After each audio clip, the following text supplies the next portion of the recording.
everybody. Saturday call time. This is the call. Creative artivist work. It's Patricia over there. Mariah over there. Yeah. We call together. We call together. We're working on things, so, you know. We're a murder, almost. I don't know. I guess we need a third person to be a murder. Well, we got all the chat here with us. Okay, yeah. Hello, chat. That's what you call a bunch of crows. Yeah. I guess we could call this our, you know. Our murder session. I don't know if that was going to go over well in the algorithm and such, but, you know, I mean, we're workshopping things, y'all. It's still early. But we got 11 people over there, and you and I then make it, you know. Oh, that's definitely enough. Yeah, 13. Lucky little 13, right? Ooh. Is that how math works? Yeah, 11, 12. Yep. That's the math. We can count Izzy down below. She's on the couch consuming inappropriate YouTube. Thoroughly convinced. Her mother used to do the same with I did. I had way more access to cable television than I probably needed to, but you know. She turned out all right. That's right. Look at her. She could take care of herself and all kinds of things. Okay, here we are, folks. The great replacement fear. I kind of broke it down into 3 main categories, maybe 4. I don't know that we'll get to the 4th. First of all, I think we need to know what it is. What we keep saying this? If, and you know, what is it? It is fear. Just keep that. Replacement fear. And you'll be getting it.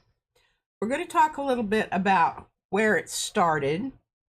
I'm not going to spend a lot of time on that simply because I think that if you are interested in that, you can look it up. There's lots of books, in fact. On the replacement theory stuff? Yes. I mean, it's talked about in more places at once. And yeah. I've even talked about it here because it sort of started coming about in the United States in 2008 when the Census Bureau estimated that by 2042, whites would be in the minority. Yeah, we mentioned this last week. We mentioned that. And that scared the bejesus out of them. So they decided... Them being white people. Them being white. Our people. You know, the Heritage Foundation... Not us, but, you know... Heritage Foundation jumped into the fray and came up with 2025. We feel pretty good about, you know, it just getting a good old mix. In fact, you know, I'm doing my part. I married a half Filipino. We got a quarter Filipino baby, and my brother even, I don't know if he really willingly... We're really we're multinational. I don't know if that was his game plan. Izzy's great-grandmother was a Nazi. Yeah, I mean, we're really, we're moving through it generationally. Yeah. There you go. Okay, number 2. How does it manifest? What does it look like? Oh, wait, hold on one second. Hey, everybody. We're very happy you're here. Those of you coming in, say hello. Chat's going to be very friendly with you. We don't do a ton of, I don't call out people and say hello. We might get there one day, but I just want everybody to be comfortable. And I know we got new people's kind of coming in, so y'all just showing up and saying hello over in chat is, much appreciated. Get those thumbsy upsies, though. That lets people know that, hey, we're live, we're doing this thing. And if you do have questions or anything like that, you know, give us, some emojis, some, hello hands and whatever. And then we'll get, try to bring it into the conversation. But thank you, guys. Okay. So that was number 2. How does it manifest? What does it look like? Number 3, who is impacted by this fear? And we are going to define to a certain extent, because if you have replacement fear, you have the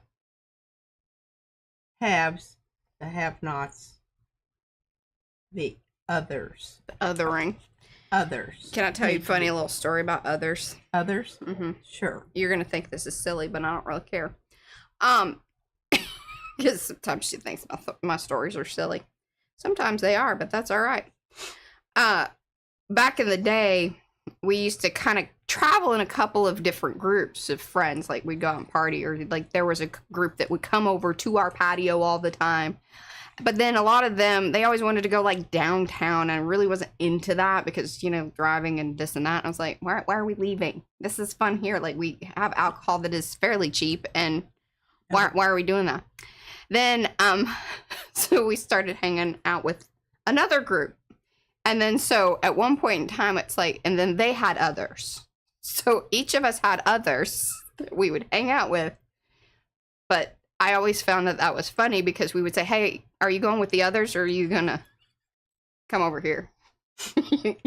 So we all have others. We all have others. All right. We're going to other for just a minute here. So I have some books, some new books that I'm recommending. Mariah, can you? I don't know if you can write these in during this, or we'll just write them in later. I'll just show them. Yeah, and then I can come back and put it put them in the show notes, as they say, or the description down below. Down below in the description area, I try to keep up with the current book list, and that's the main ones that we're talking about today. Because the book I'm mostly going to be using is called Erasing History. Mm-hmm. Okay. Now here's a book, and I have this on today because I'm wearing my More Pride, Less Prejudice shirt. This is a book. It's really, really important. Pearls and my kitties. What? I'm wearing my pearls and my kitties. This is a really important book.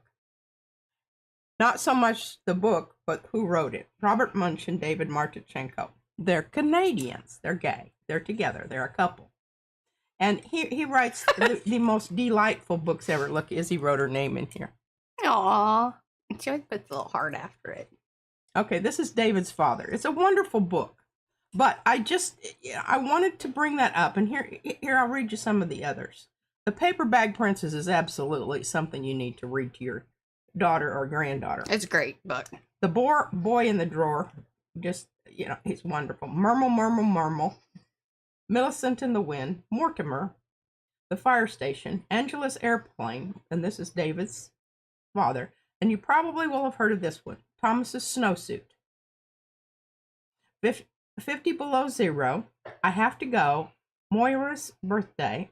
A Promise is a Promise. Pigs. Pigs is wonderful. Something Good. Show and Tell. Purple, Green, and Yellow. Purple, Green, and Yellow is wonderful. It's all about drawing on yourself with markers. I used to read it to Izzy, and she thought it was great. Wait and See. Where is Ganing? From Far Away. Stephanie's Ponytail. Any of Robert Munsch and Michael Artichenko's books, Michael is the artist and Robert writes the story. But they're wonderful. It's just wonderful. Always has a great little moral to the story. It doesn't beat you over the head with it. Okay, Mariah, you can. Okay, I've got actually three here that all deal with our present, Those came today. Non-war. Oh, and hey, if y'all were like, hey, I thought we were going to talk about women today. We were a little slight change in the scheduling. What we're going to try to do, because P hung out at the polling place yesterday out in front and did her part, talking to people regarding the councilman that we really are hoping to get in there. Felt a little bit bad that, Guvender, yes. Yes, and Frank. She met Frank, who's, Frank, yes. We voted for the other one, but, I don't think either one's gonna, on that end of things. Well, I feel bad we didn't vote Frank back in, because Frank is kind of one of those old cantankerous old farts. That's what Guvender said. Keeps everybody. He's the one that'll speak up. He's the one that says, oh, no, I'm not falling for that crap. I'm old enough. I've heard that one before. I've been here a while. But we're sending this other young woman into the fray here, and I hope she's educated herself. We can only, Well, who knows? Frank may still make it through. Frank may. He's been around a while. The guy that came through on he's an old white man on the electric skateboard thing. Said, "Oh yeah, I know all about Frank. He's got his finger in every pie and sexy." And I said, "You know what? We like people that are knowed up." It's true. It's good to know people that know people, as long as you know that they're doing the right thing and not, And I think Frank's been doing the right thing. Hey, you know what? Hey, Guvender, and he's very much about the people. He is. And if this isn't helping out a lot of people, then maybe we don't need to be doing that. Okay, so speaking of, 2 books. Ilan. But anyway, what I was going to say, we're going to hopefully bring on Guvender's wife and his daughter for the women's talk. So that might be in May. Maybe I think he said the 9th is what we're going to shoot for. Yes, so we can have some other people here talking about. And then FYI, we will not be calling on the 16th for Izzy's birthday. We're going to back to the Scarborough Fair with her friend. And I figured that was a lot nicer than doing a big hoopla birthday thing, because you know, it gets a little like wrangling all these kids and and food and stuff. And and getting it's usually hot. I mean, it's gonna be hot out at the Scarborough Fair, but you know, they got turkey legs and interesting people. Watch. Yeah, there you go. Can't beat that. Meat on a stick. All right, are we ready here? I just wish she'd just sometimes talk to me and rather be so much about the business. But okay, let's do it. Ilan Pape, The Ethnic Cleansing of Palestine. Let me see when it was written. All right, so it's copyright 2006, but he's reprinted it many times. The latest is 2025, so I'm sure that he's added, you know, added them. And the thing that I love about it has maps, people. She loves a good map. I am never turned down a like good Johnny map. Harris. I mean, I am serious. He shows you the progression of what has happened, and it isn't good. And then a very short history of the Israeli-Palestine conflict and the modern Middle East. Now, this is actually a classroom textbook, and it's written in that style that, you know. Right, you're studying. So it's a little more pedantic than I needed more of a story and less, you know, just information. But anyway, I'm starting that and learning things already. So basically here, what we're going to do today, and I'm going to try to stay with my notes, because if I keep on task here, and then we'll have time. I'm going to do my best to derail her. And I'm hoping at the end, I've got some ideas from some more postcard art. All right. So I want it because I got a new message. Oh, sweet. Yeah. Should we turn it into a stamp? Very possibly. All right. Very I like possibly. this. All right. So the main book, Erasing History, is by Jason Stanley. I'm going to read you the bio here because I think this is really important. Okay. I'm not going to read you the bio. I'm going to read you the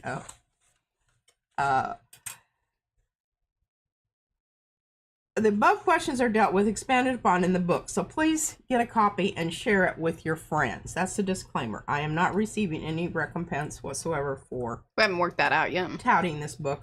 Yeah. I will say that we're over 200 subscribers. We're like 205, I think, or something like that. Oh, wow.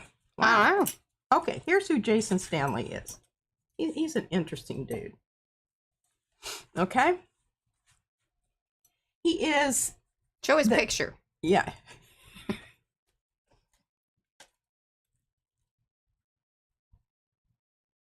Kind of looks like our friend Nathan Pettit. Does a little bit.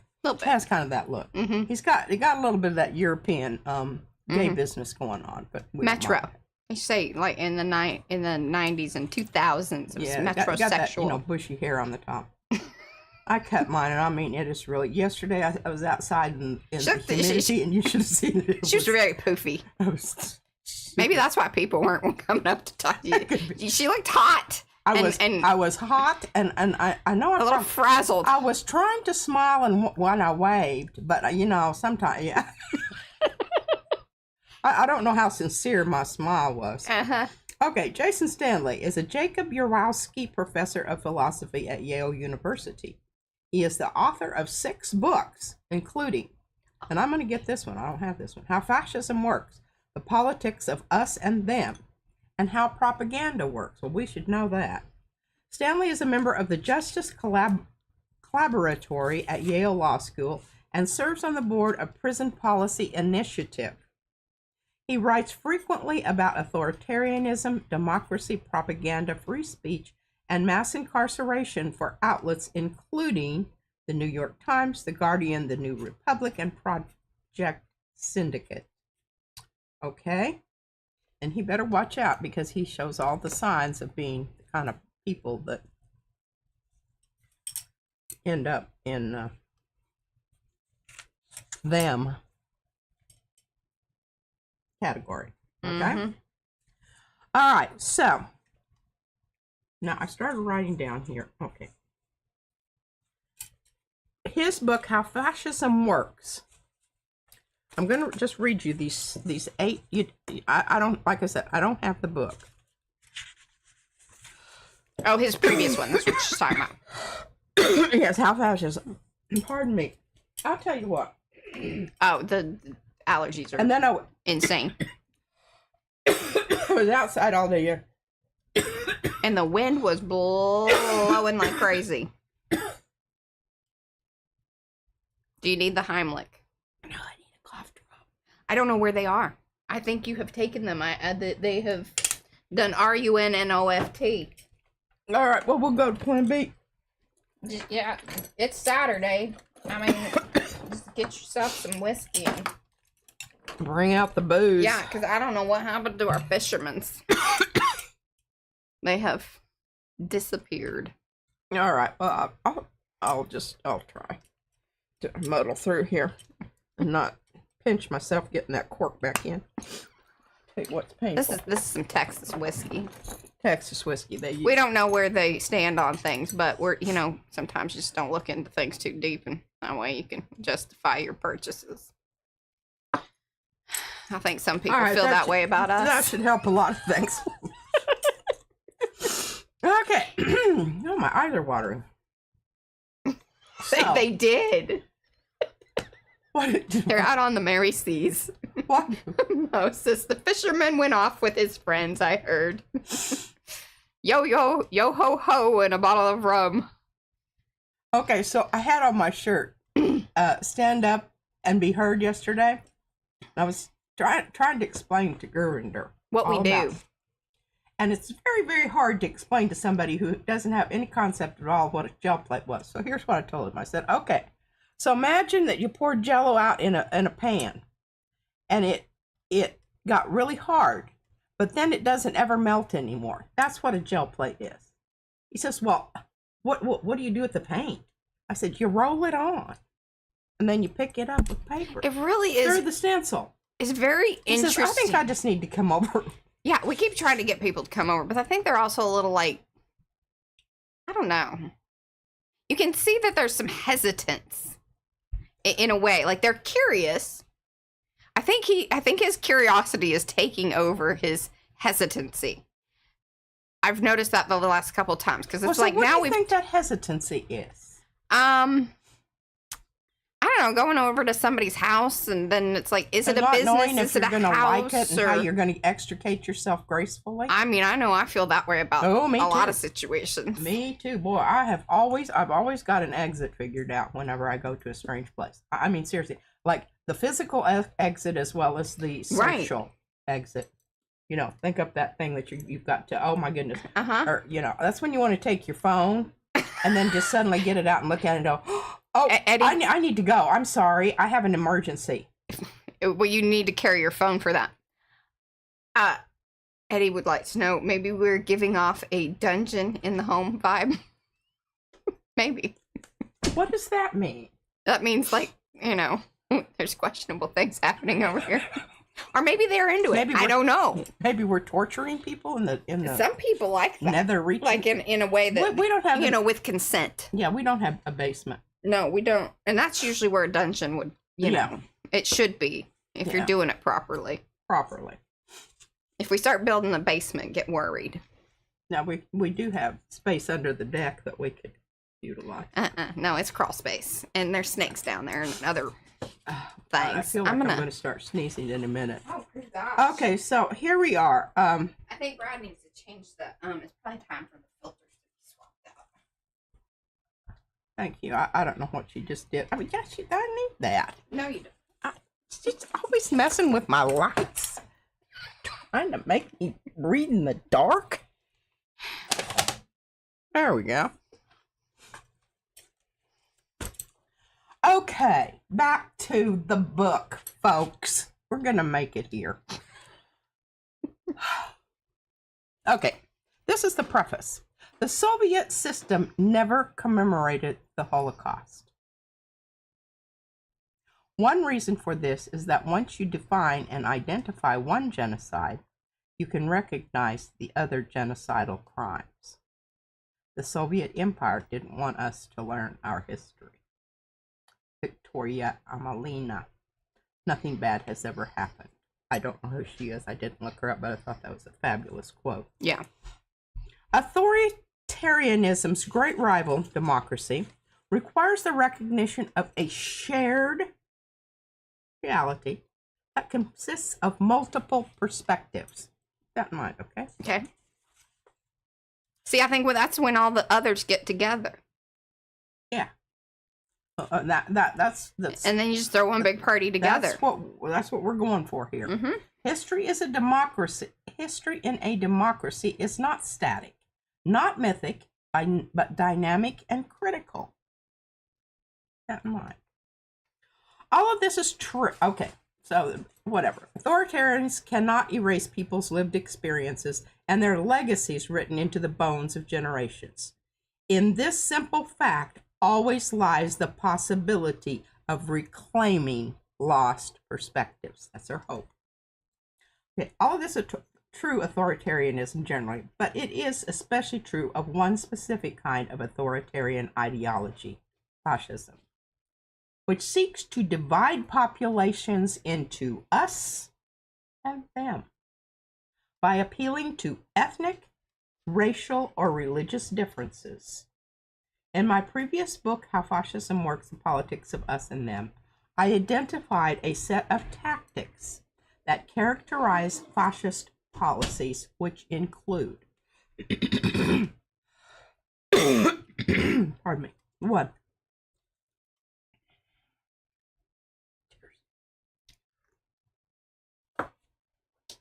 I'm always reminded of our,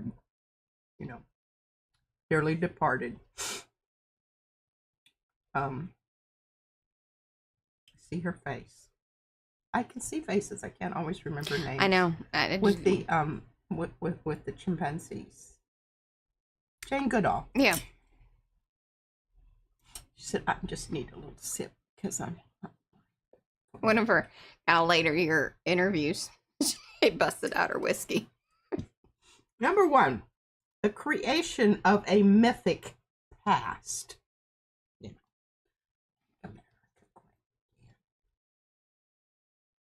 I don't know when exactly. He doesn't specify on that. The use of propaganda. Well, the right question back to that is, when and for whom? Yeah, was it great? I think probably for the same ones that it is now. Old white men. Okay, where are we here? A propaganda anti-intellectualism, I'm going to get back to that here in a little bit, to create a state of unreality. An effort to justify hierarchies of race or religion, us, them. The exploitation of feelings of resentment. All these MAGA people that feel like, they've been put upon by immigrants. It's really very bizarre. Yeah. Policies that prioritize law and order over freedom. Appeals to sexual anxiety. An evocation of the myth of Sodom and Gomorrah. Let me tell you.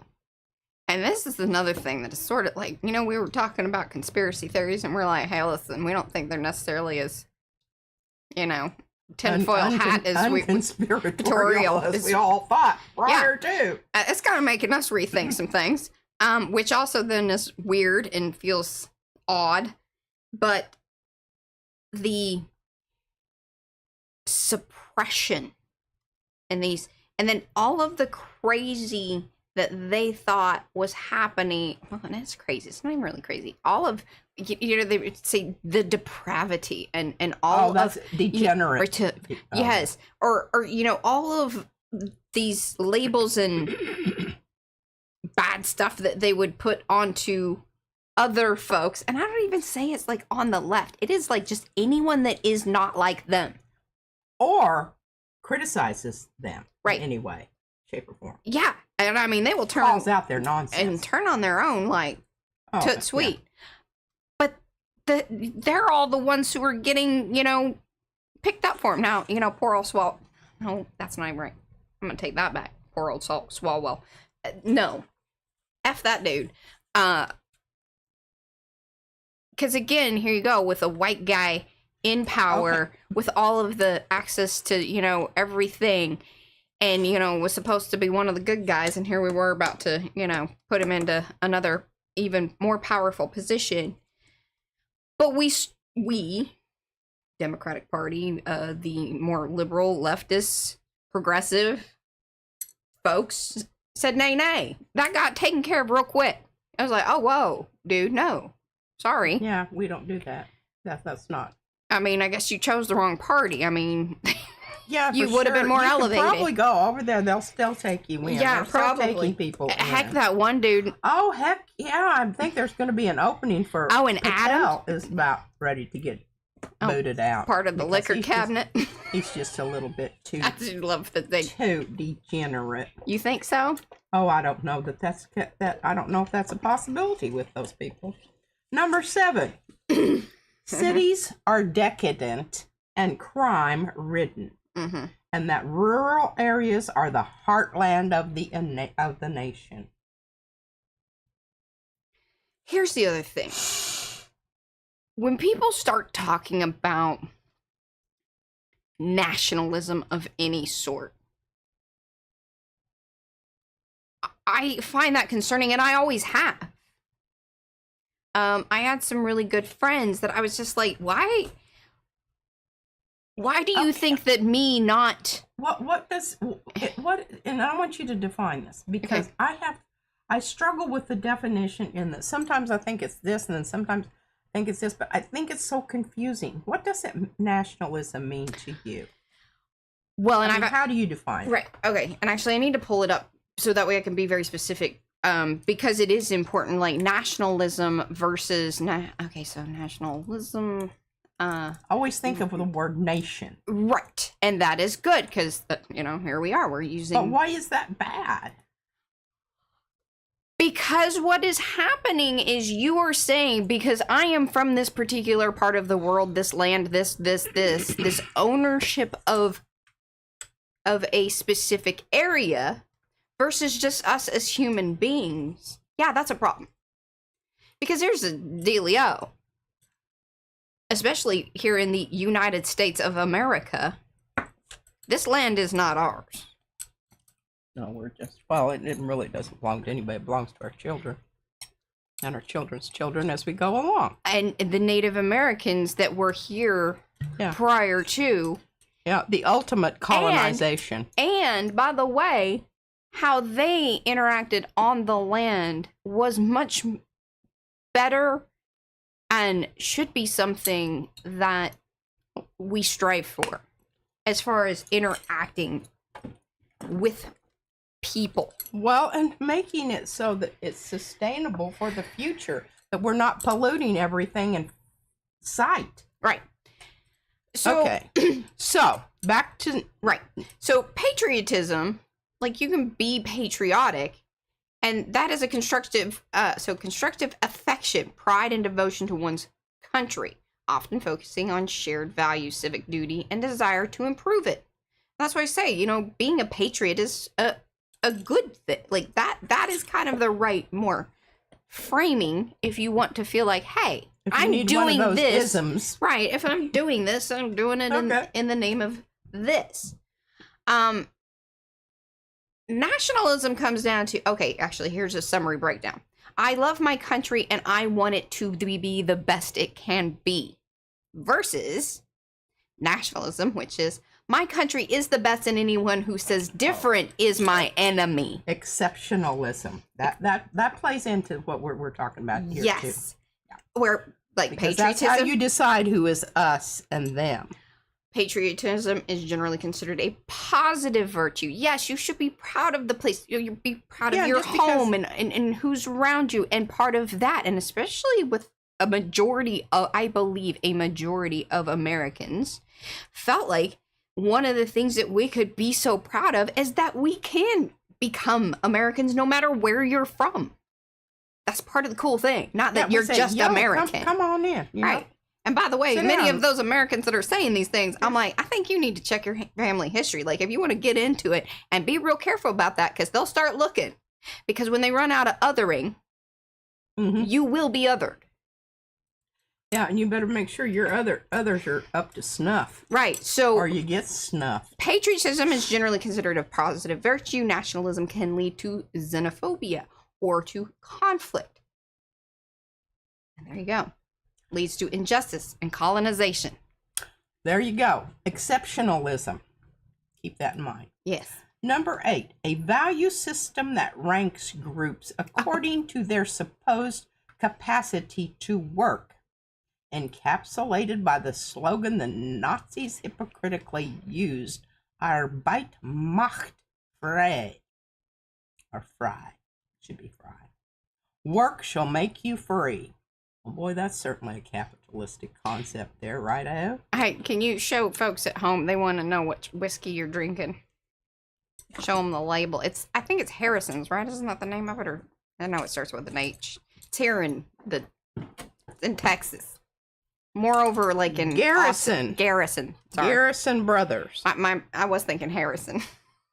It's cooked, bottled, and distilled, barreled and bottled by Garrison Brothers Distillery in High, Texas, and that's Hye. We hope that they're close enough to Austin that they're wonderful and weird and people. it says to drink like an adult. I'm working on it. This is the true embodiment. It's really hard to read because I've drank that part of the bottle. I don't have contrast here. I don't have contrast anymore. It's just glass on glass, folks. I gotta put it over here. Okay. The true embodiment of uniqueness and authenticity. Each barrel set aside by our master distiller, they even name him Dennis Todd, has its own character. That's the true beauty of single barrel. Just like our kids, each barrel has a dramatic personality, each a beautiful, unique, and astonishing in its own way. This is your bourbon. And I mean, this you don't... They have all kinds too. Like, so they have like a honey one, and then we had the... Lady Bird. Yeah. Oh, that was my favorite. It's super because it had a little bit of hint of lavender. Yeah, I well, swear. it was with like the blue bonnets, and it came with a blue bonnet like packet. Wonderful. Yeah, they send you seeds. Make your own whiskey, bourbon. And hello, everybody coming in. Do say hello over in the chat. Chat will chat you up. If you would, please give those thumbsy upsies, like it, love it, and watch some more of it. You know, we carry that over from the PM Artist Studio. I'm trained. All right. The rise of contemporary fascism proves a grave threat and makes urgent task of understanding its workings. Because at this stage, folks, there's still some things that we can do to throw, a wrench in the works. Truly understanding fascism's success, however, requires discerning not just how it operates and seizes power, but also how it achieves its legitimacy. We must therefore turn the lens from fascist politics to the kind of education and culture that makes such policies effective. This is where the topic of erasing history looms large. Okay. Let me get back to my paper here. Yeah. Let me get back to my paper. Okay, so the fear of being replaced, usurped by a segment of the population deemed inferior. The dominant group goes to great lengths defining, providing evidence. All right, here's the thing. Here's what I'm putting forth. I haven't finished my. Okay, hurry. Just hold it. Can you hold it? Yeah, I hope so. Okay. I'm gonna. Okay, putting forth convincing arguments that justify any or all means employed to contain and or erase this inferior group. And that who they are is defined, of course, by the exceptionalists, the people who are, Yeah. Yeah. All right, so I'm going to try to stay on task here with my thoughts and okay, and certainly hopefully hope so. tie it in decently. God forbid that we should kind of wander. wander. We may wander. Listen, we read a really good intro. Yeah. We've touched upon some things. Yes. And I've read some things. That's right. Okay, so number one, and I think this is where I have this thing about me where I kind of put on, okay, I assume that certain people have a basic same operating system. That is just not true. It is not true. And so then I'm like, okay, I can then accept that, right? Okay.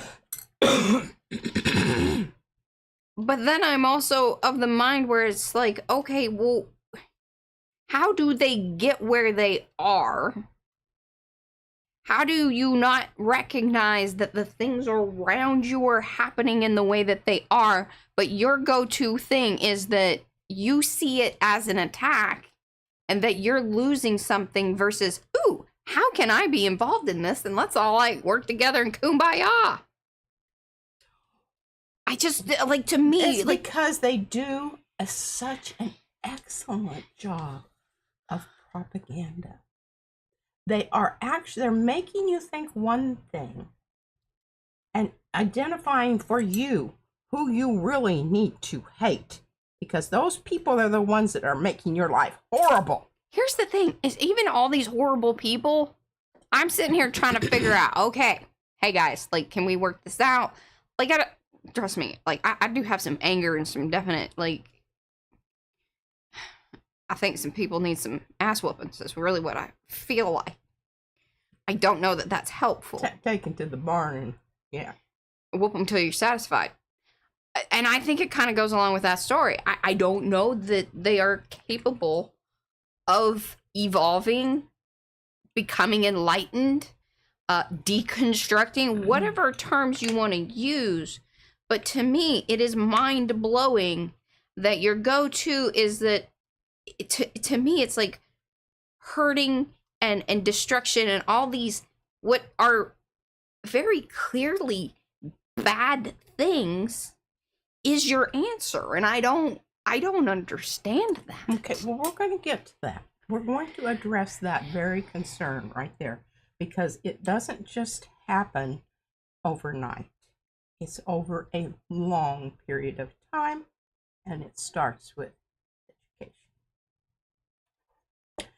You must first convince everyone that America, the USA, is exceptional. Okay, and back on to that. I can remember sitting around with my neighbor back in the day, and she was very, patriotic and, this, we are the best and this, that, and the other. And it's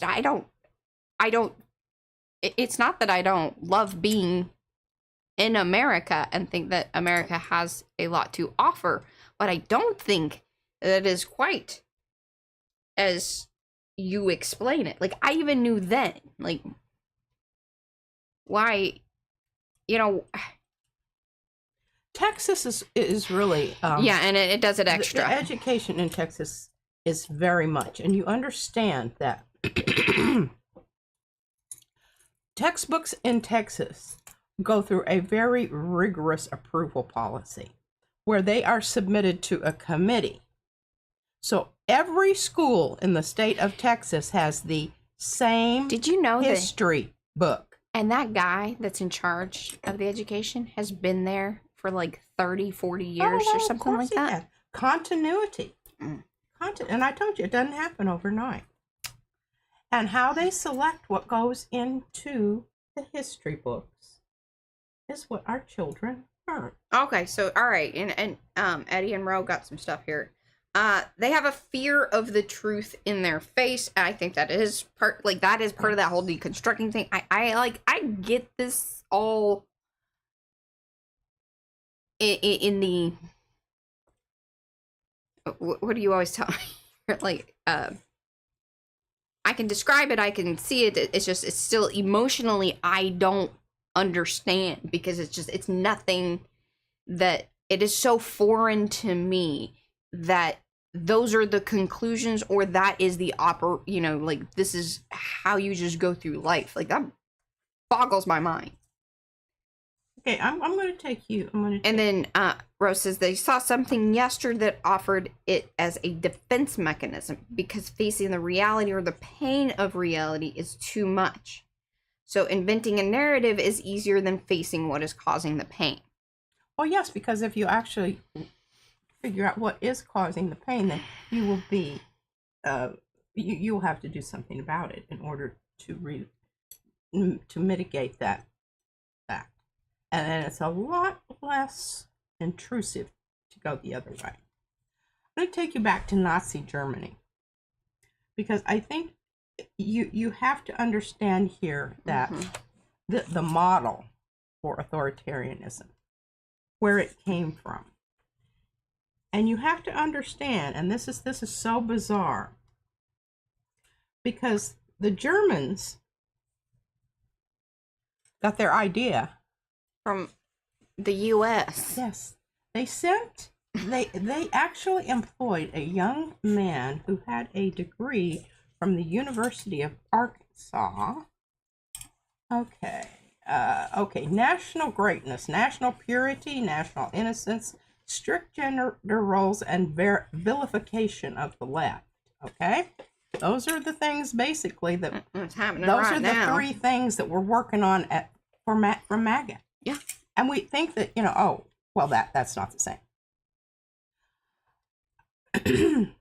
Okay. National greatness, exceptionalist narrative in American education has been sharpened into the very aim of this education by the Trump movement.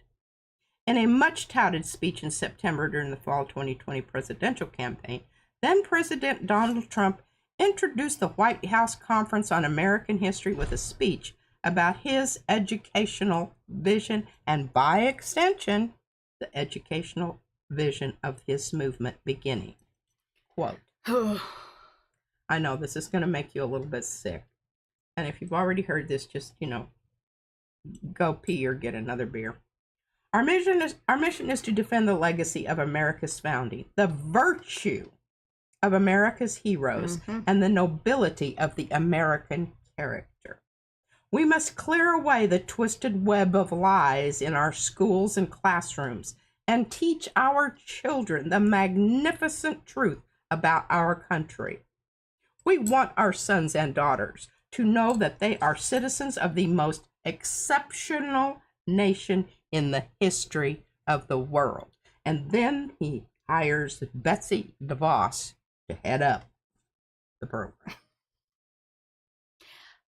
I also wonder, I think a lot of people just aren't even clued in, so they don't really even understand what's going on, which is sad and a whole other thing. I don't understand that. Well, this is why the bad economy is working in the favor of Trump and everybody's, because they're doing assholes and elbows. They don't have time to figure out this other stuff. They're just they're existing. They're trying to stay alive and keep their families I think that's what's housed. But it's also waking people up because they're like, whoa, what's going on? This is not what, I do think. And this kind of plays into what Sherry's saying. So until their fears or truths start to physically hurt, there will be no change. But heels will be dug in. That's true. Yes. She read a report yesterday that pharmaceuticals and farm products are not growing, probably going through pharmaceuticals. Report yesterday, and here's how that I talk about this so much, and if y'all have not watched it, I think I mentioned this in the very first call. I will mention as much as possible. There was a interview with a KGB officer, former, in the 1980s. I had it linked in some things. I'm going to find that and put it on my... Oh, also, I started a second playlist on here on Call, because Evan was on... this one dude, I've watched him, but I don't know if Evan's been on there before. I watched him with somebody else, but anyway, funny dude. Like small business, what is it? Something... He's head of the small business. What's it? Anyway, he's pretty interesting dude. And definitely. Is he the guy, the Lebanese dude? No. Okay. No. Because he's pretty funny too. But anyway, I got a link to that. But I will add that KGB because I talk about that so often. Because one of the things was is they tried this in the 1960s. It didn't work because the United States population was well educated because they had access to higher education. GI Bill. Yes. A lot of Franklin Delano Roosevelt. They weren't having it. They were like, whoa, no, we don't want any of that. No, thank you. So he said that, one of the reasons that, it didn't work then is like just they didn't have the mechanisms for the propaganda, and people just were too educated to, and they questioned it, as they should, because a well-educated population will question when these things are trying to be put into the culture of a society. So then the guy said, well, and if it does take place, what is it that, once it has its hold on somebody, what breaks them? Because the only thing you can do is step on their balls, and it's still not really even like that was still like not, it's that hard. Once it's so deeply ingrained and they have put it into, and that's part of the thing is I understand that it's like, why are we trying to enlighten, educate, or change these folks? Because the thing is that until something really, really bad happens to them, are they even going to question and be able to then seek out a different ideology or break down the one that they have? I guess is really how it all has to. As long as, and this is because it's so ingrained, and it's what I was talking about with Gurinder yesterday, and it's so ingrained, it's so a part of their whole identity that they have accepted this. And this idea of exceptionalism, and what the quote that I read about LBJ, as long as I can give you a black man that make you feel like you are better than, you will do anything to maintain that status quo. Because then, it doesn't matter what happens, what goes on, whatever, you still have, you are more exceptional than the other. Okay, I really, I wanted to find the part over here where they were talking about, dadgummit. You were supposed to flag your little thing. Well, she's been doing better, though. I got off, another thing I want to talk about, the prison system. Remember that was one of the things? Well, that's just how they, make money and hold people in. Yeah, okay, well, the other, of course, is black people. In the United States, the legacies of slavery, Jim Crow, and other large-scale racial injustices live on in different forms. In 1969, that's your year I graduated from high school, the year of this dude's birth, the number of Americans incarcerated in federal and state prisons was just under 200,000. By 2024, there were more than that many just serving life sentences in state prisons. The total number of people serving time in federal and state prisons is now over 1.2 million. And the total incarcerated population, including local jails, juvenile correction facilities, etc., is around 1.9 million, almost 2 million. The U.S. prison system disproportionately incarcerates black people in huge numbers. In 2024, the black population of the United States was 14% of the total population. Yet 42% of its incarcerated population. 42%. That's almost half. Yeah, that's insane.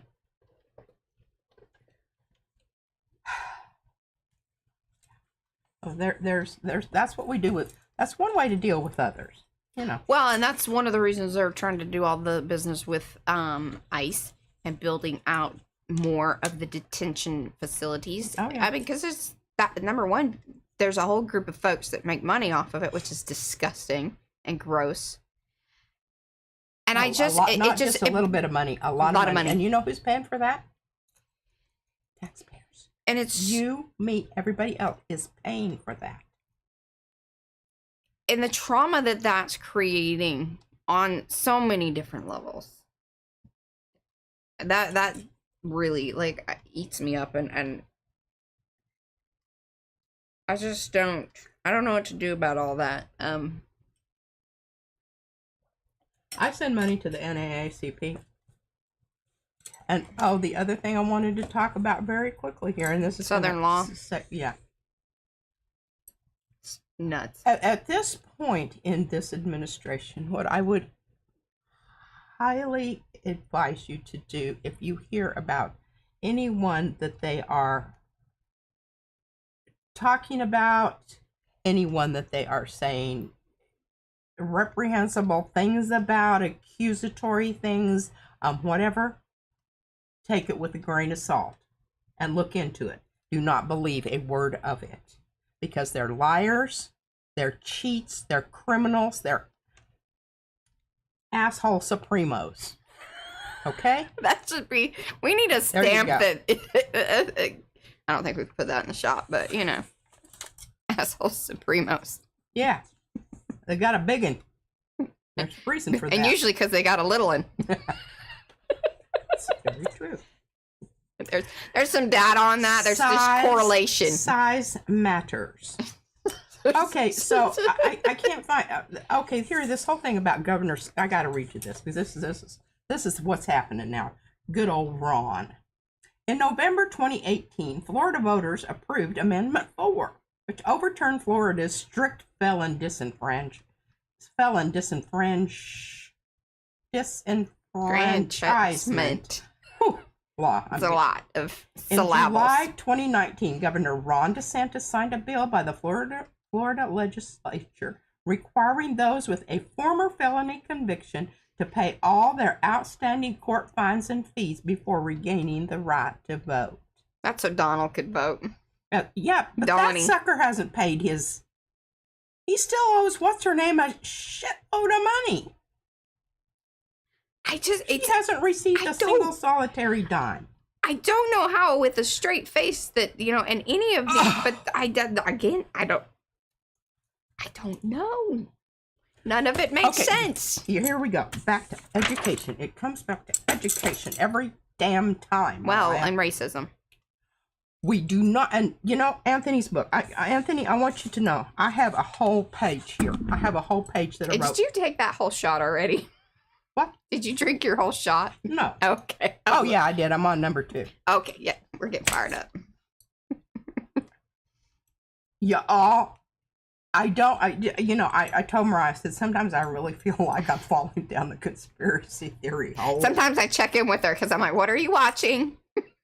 Is it real people or is it AI? I said, I need to look at that. Sometimes I really like the AI stuff. It's so nicely presented. It's very logical. It flows. They give me a summary at the end in case I missed out on something early on.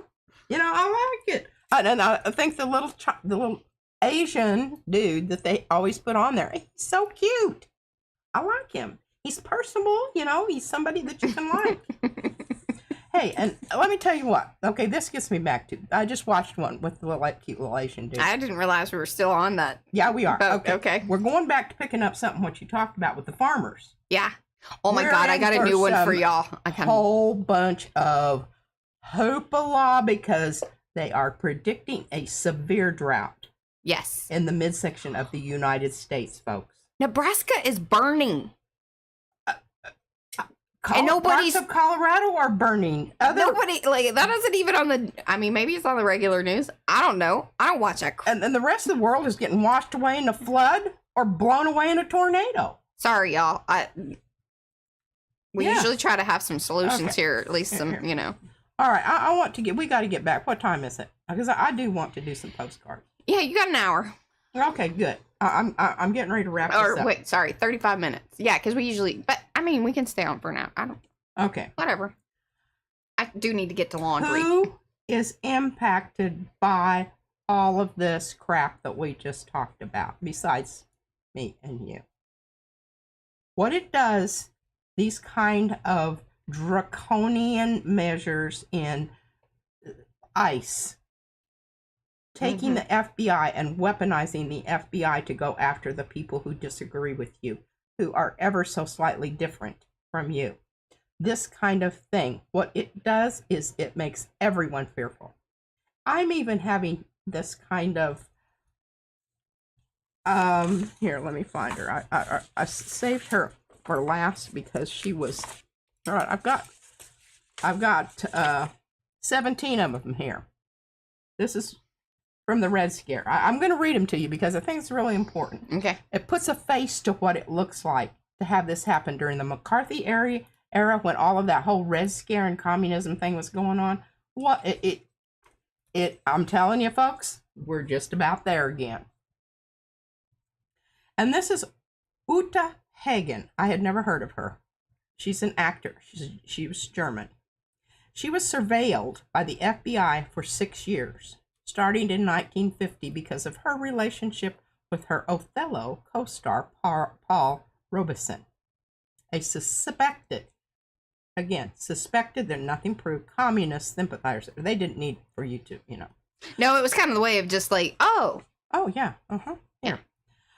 She wrote a book in 1991 called A Challenge for the Actor, recalling her blacklisting experience. It was the only time in my life when I was made fearful or felt that I had lost control over my own destiny. And for that, I have the right to remain outraged.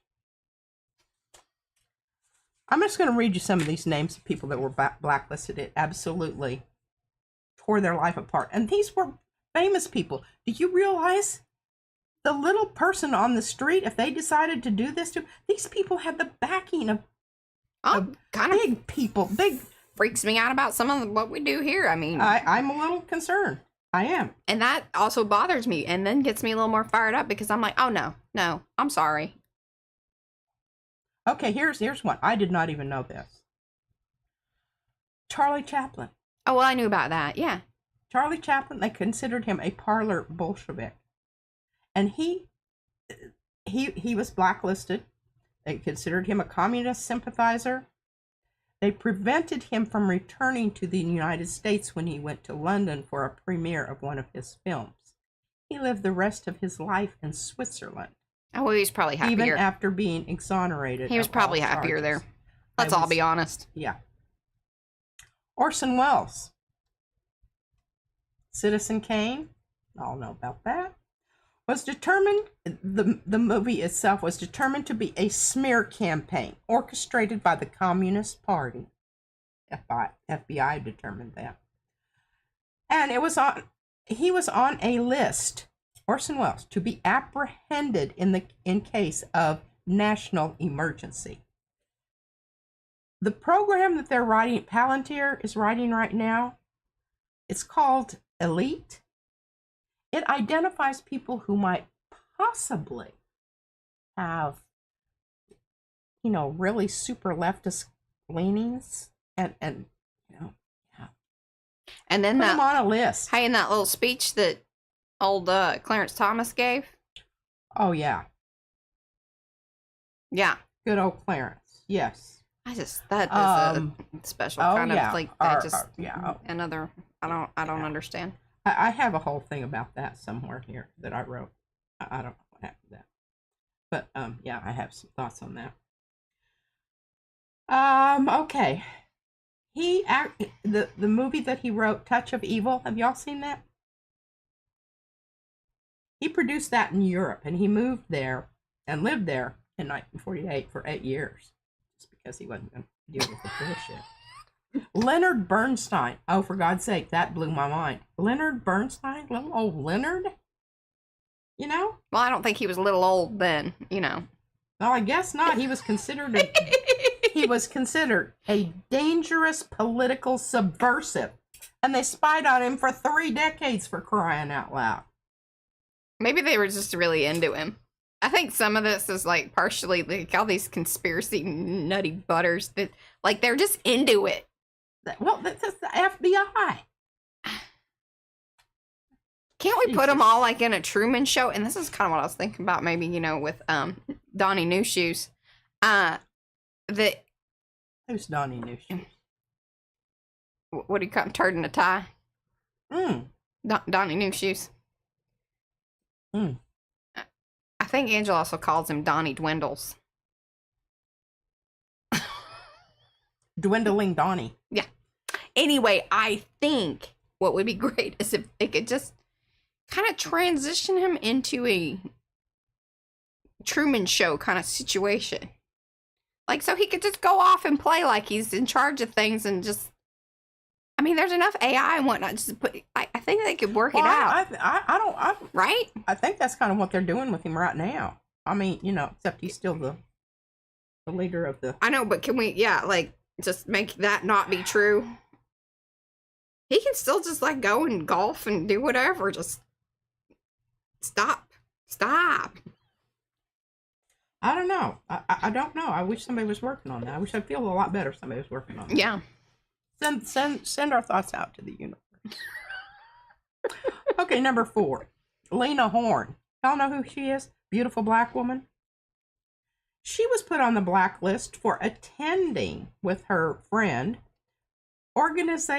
meetings of organizations considered to be radical leftist and communist. She was blacklisted from Hollywood, and she had to denounce any affiliation to in order to get back into the good graces. But later on, she was a prominent figure in the anti-Vietnam War movement. Now, I think this is interesting because I'd never heard of this person. But the reason you haven't heard about him is because he changed his name due to all of them. Because he was blacklisted. Dalton Trumbo. He was scene writer and film. He helped write the script for the film Gun Crazy and Roman Holiday, and then later Spartacus and Exodus. Yeah, you need to look up Exodus. That's interesting. And he wrote under various pseudonyms, and he actually spent a year in prison because of his affiliations with the communist people. Dorothy Parker. Now, we all know who Dorothy Parker was, but did you know that she wasn't blacklisted because she was just too... Here's on the flip side. Here's another little thought. Just so we can all,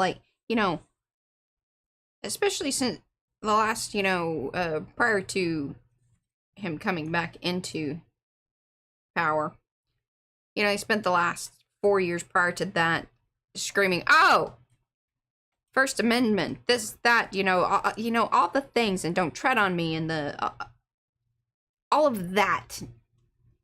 The I don't know if it's rhetoric or if it's ideology. Yeah, I think that's but then, where are they now? Because it's like, oh, no, you just meant what you meant. Exceptional. You wanted the exceptional people. And here's the other thing. If you want to be racist and terrible and say terrible things,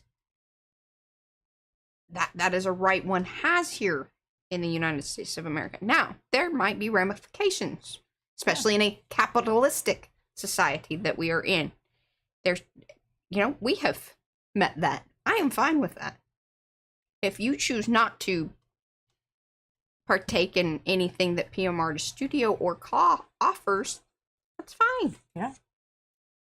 TYA. I'm okay with that. If I roll upon some things and I'm like, whoa, I am so not into that, and I do not believe that. I also feel like some of that might be dangerous. But up into the point that, they're, conspiring, trying to take over the Capitol, impaling people with flagpoles, and, well, they weren't really impaling them, but they were jousting with them and beating people with them and poking them and hitting them. Yeah, breaking down doors and windows. When it becomes in the White House, that is our Congress. Wasn't at the White House. Well, I know, but that's our house. Yes. That part, that's when it becomes a problem. But and you have groups that, like the Southern Law Prof, that they're trying to help people, and I just don't understand how anyone can think that those two things. There will be people that believe this. I know, and that it's just mind blowing to me that it's like, okay, so you're good with the ultra, and also like with the Ricky Ontario thing. I don't understand. How can you be you're questioning this? You know what the answer is. It's all rhetorical. You already know the answer to your inquiry. Well, I do, but it's still just like it's. Is it good that it's still mind-boggling to me? No. I mean, yes. Like, to me, that this should not be normal. This should not be normalized. And we do need to keep saying it's not. It's not normal. It ain't normal. This is not how I thought a majority of people were. I knew that some folks had these beliefs. I don't think that you should not exist. If you want to be a terrible person, that's fine. Like, I'm not going to... But the caveat here is when your terribleness starts infringing on my rights and my health, my well-being, my family, my community. Then, mother. Yeah. Nay, nay. Nay, nay, sir. Boot to the balls. Mm-hmm. All right, here we go. Line number 7.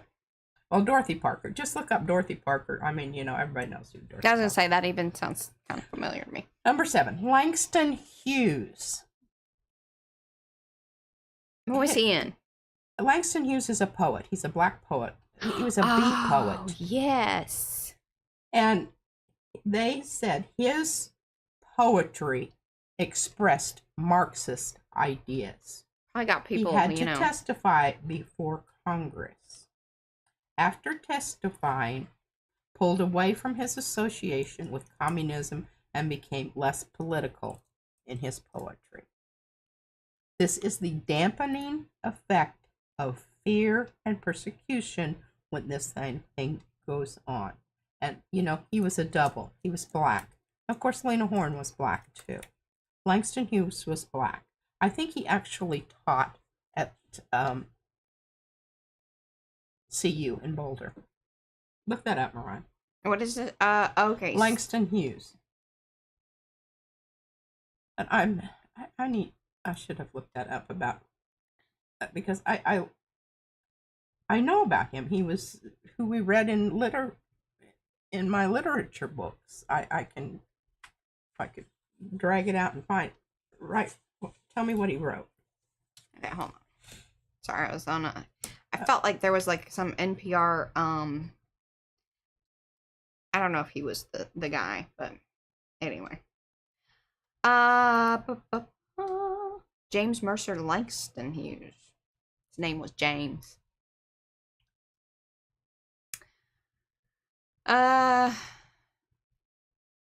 Leader of the Harlem Renaissance.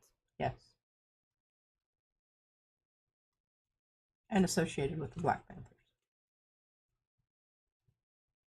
No, the Black Panthers came after, but I think a lot of their inspiration they drew from his writings, as I recall.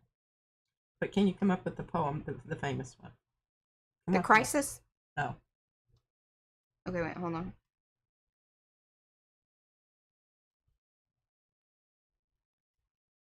Usually it goes down into works.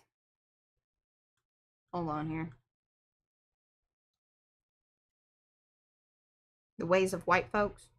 No. Wrote that in the 1934. Well, that's probably one of his Marxist ideas. That upset them. Yeah. Tell you, white people don't like, they don't like that reverse otherism. They really don't. Yeah. That's what we're finding out. That's what we're finding out. I'm going on to number 8. Okay. Pete Seeger.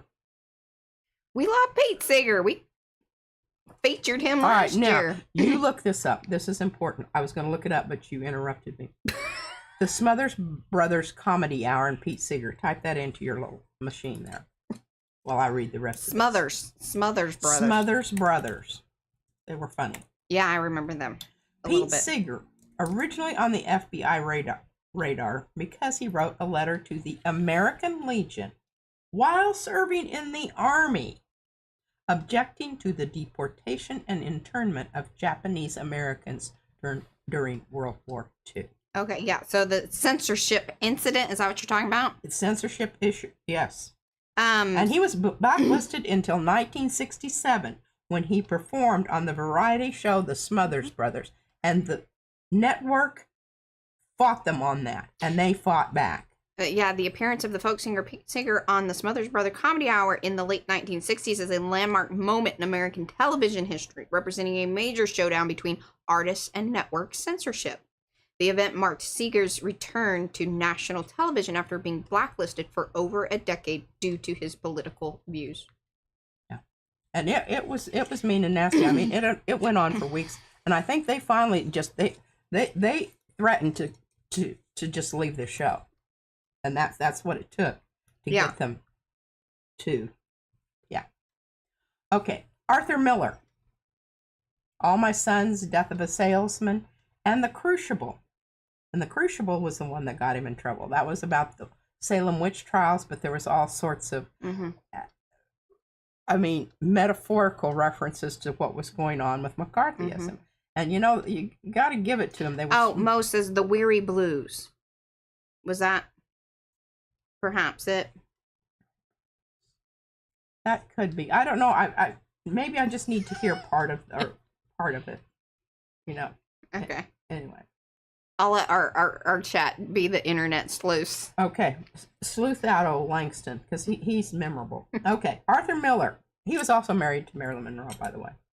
Blacklisted, refused a passport, and fined for refusing to provide names of communist writers he knew in front of the communists. Number 10, Lee Grant. She was married to Cary Grant. Cary Grant. Cary the dancer Grant, dude. One of those. Cary Grant, I think, was actually Wasn't gay. he a dancer I think dude? He was actually gay, but well, back then I think, you kind of had to have a good, one or two marriages to, Okay, well, at least people she was keep one them of them. guessing. Lee Grant, 1951, that's the year I was born, spoke out about the Red Scare at the funeral of her co-star in the film Detective Story, claiming his death was due in part to the accusations of being a communist. And she was blacklisted for 12 years. Lillian Hellman, playwright and screenwriter for The Children's Hour. Subject was societal paranoia about homosexuality. Well, we don't have to go any further than that. And she was subpoenaed. And she refused to answer any questions except about herself. So they blacklisted her. Yeah. That's right. John Garfield, I didn't know who this was. In 1947, he joined Committee for the First Amendment. They had Lucille Ball and Humphrey Bogart were also on this committee for the First Amendment. And he performed in a radio program called The Hollywood Fights Back. Hey, and Lucille Ball was a big reason that Star Trek even got on the air. Yes, she was. Good old Lucille. Good old Lucille. Okay, so John Garfield was blacklisted and died of a heart attack at age 39. Are you going to make some postcards? I'm just about finished. Okay. This is my last page. All right. Calm down. This is number 13, Burl Ives. Burl Ives is kind of a special case here. And I just remember because I always thought he was such a jolly old fellow, and I liked the song. Because he was part of that whole Pete Seeger, all those. Is that something that, like, I mean... But he kind of, he went ahead and testified and renounced communism. Because you would have been in high school and stuff during this time, right? Yeah. He was blacklisted in 1950 for communist ties. But he was still, by the time I was listening to, again, was not 61, 71, that type of thing, for 10 years. I mean, what was the take out there in, was it Southern Colorado? No. Is it Southern Colorado? Southern Colorado. I wasn't really, they just mentioned that he was a communist. You're just kind of all right. I don't know.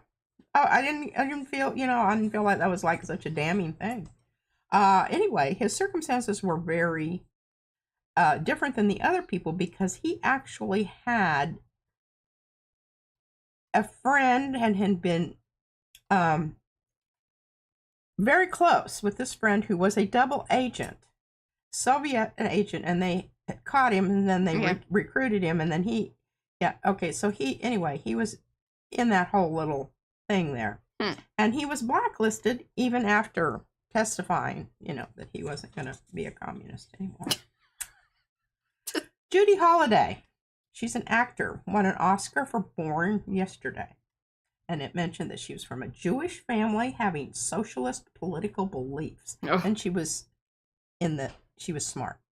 She convinced the committee, feigning innocence, acting stupid. She just didn't know. But hey, she won an Oscar, so she's putting them skills to work. She played them, but they still blacklisted her for 3 years. Yes, her performance wasn't that compelling. Okay, Gypsy Rose Lee. Y'all know who Gypsy. She was called an intellectual stripper. Oh, there you go. She gave you something to think about while she's taking her clothes off. Memorable. Accused of attending communist meetings and supporting the left-leaning Spanish loyalists during the Spanish Civil War. Horrors. Mm-hmm. And she was blacklisted until the late 1950s, almost 10 years. Okay, I have 2 more. Yeah, I know, Dashiell you lied. Hammett, the Maltese Falcon. Oh, come on now, it's a black and white movie. Yeah, I don't dig those. Was actually an active member of the U.S. Communist Party, as well as other various leftist organizations. And so many of these people, that was not, it's kind of like asking somebody if they smoked dope in the 60s and they said no, you're going, oh, yeah, whatever. Come on. They were all into, they were into Marxists. They weren't into communism per se. They weren't into Stalinist Russian communism, folks. It's different. They were into socialism, where you made decisions made on the good of the community. It's okay. Hey, you know what? Here's a way to kind of think about it, and I think people are starting to understand. Oh, well, this socialism thing, and I think this is why they are just deathly afraid of. And yet, he stood in the Oval Office, and enamored, Donnie New Shoes, enamored him so much so that he wanted to he ended up wearing that sweater or whatever the next day. It was like, oh, good gosh. He's all right, then. Take it off. Yeah. Anyway, Zoran Mamdani, who is a democratic socialist. See, these little defining things are important because it's not like it's, they don't want to. And this is, I think people are starting to branch out in their thought process. I think they are starting to go, oh, okay, universal healthcare. All right, well, yeah, because we could bomb the crap out of these countries. And actually, maybe if we just use that money to pay for healthcare. And it's our freaking money. Yeah. And stop subsidizing, stop giving the welfare to the billionaires.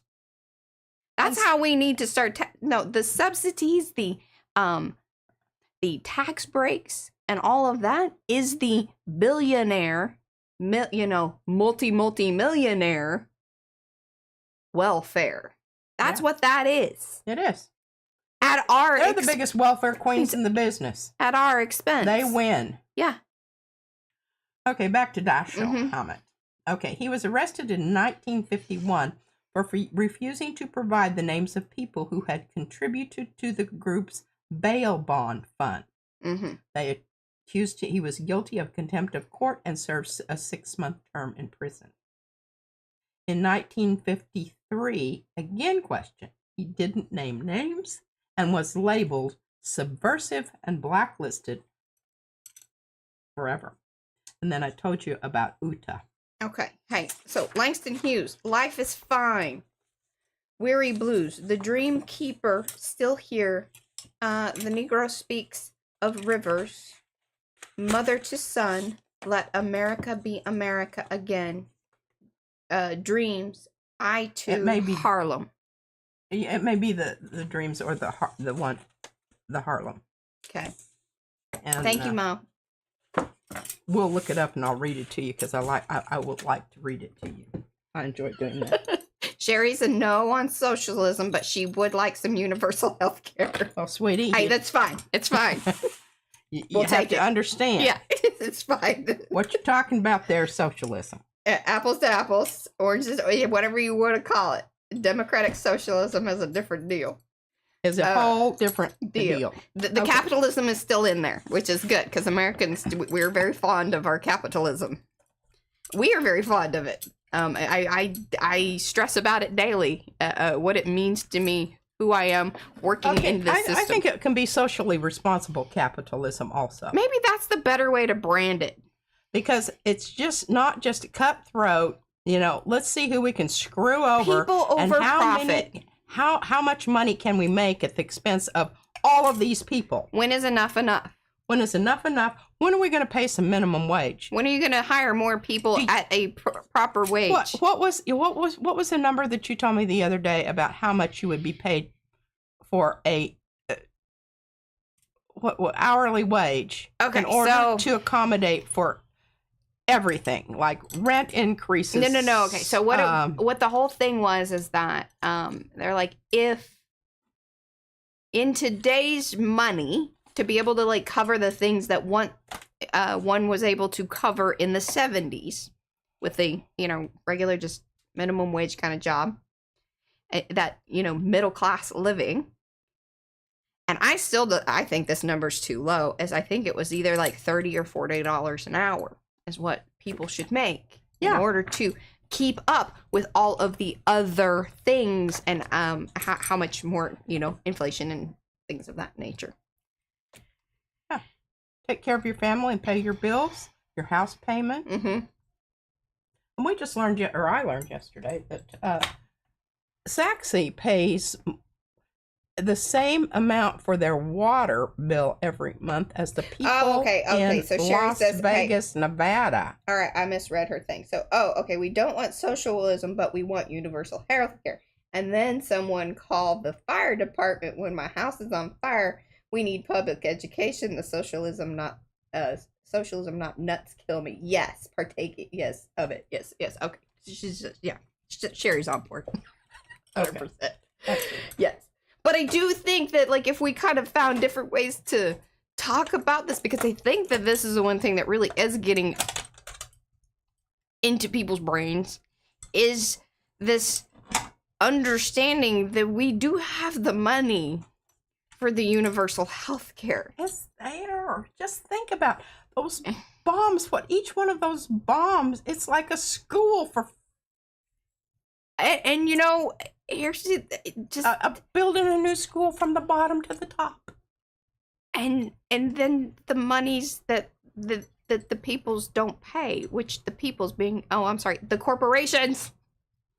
Okay, we need to do. We need to do some. Okay, I've got to do. I gotta topside you. Well, I've got to come up with some. I have to come up with some verbiage. Yeah.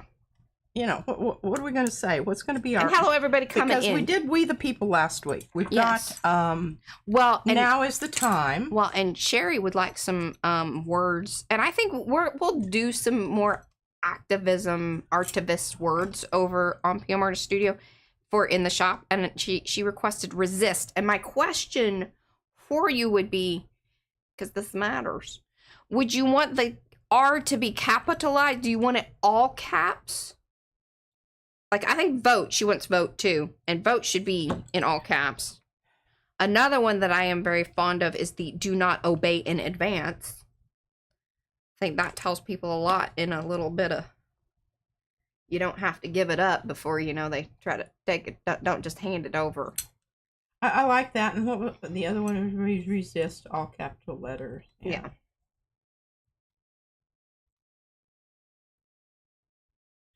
And I'm just, I'm thinking about what we all just talked about today and the whole idea of. I got you, girl. Okay, yeah. Okay. I did misread that. Somehow or other, I want something that says, encapsulates this. Do not fear, or who you should be afraid of is not the others. Help me out here. Eat the rich. Eat the rich. Like there's a lot of folks that like using that whole thing, and really it's not about like actually eating them. We would like to know y'all to know that we are not into cannibalism. I feel that in today's... I don't know. They're probably, they're always little skinny bitches that go to yoga that probably would be really tough. I don't know. I think they're on a lot. I think they're on a lot of things. I think there might be some fillers and plastics and some microplastics that I just know on it. They are certainly not pasture raised or grass fed. They may be loving that Maha life, but I don't know that that's really what's all in there. Yeah. I just look at that one chick's lips and go, I don't think I want any of that. Thank you very much. Yeah, Christy Gnome. I don't. She got a whole different face. New little blonde girl that talks on the television about Trump. Caroline. She got pumped up. She does, and they say that if you're pregnant, you shouldn't do that. And supposedly she's pregnant, but then there's some people that say that they don't really believe that she is, and they think that she's been AIing her baby shower pictures and things. And I'm like, oh, she's wearing a bump, a false bump. They make those. I would say just judging by her face, because your face does get kind of strangely puffy when you're prego. Your nose sometimes widens. Mine didn't. No. I got puffy everywhere else. Potato poisoning, that's what my doctor called it. I said, how many babies had you had, sir? He didn't even... Oh my gosh. Oh, all right. Hey, so another one that I've got for y'all. Okay, Sue replies. Vote, in all caps, resist should be kind of scratchy. Okay, I like that. Yeah, resist it should be, like... Yeah, like I did that. Just spray painted it on or something. Like I did the anarchy thing. Yes, that was so good. I love that.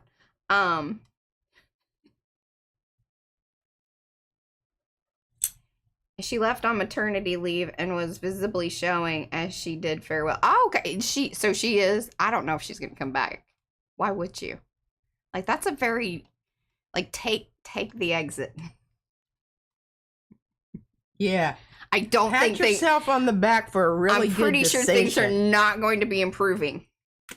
At least not until, go take care of them babies. No shoes Donnie's out. Okay, I'm just gonna. I don't know if this pin, but if it does kind of bleed a little bit, that's good. That's just okay. part of the effect. Now you do want to make it. Here I'm gonna go top side. Yes, I love this.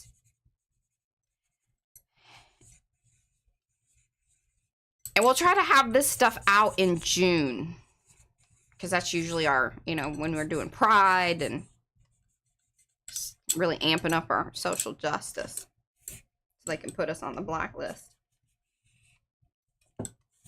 I partially joke.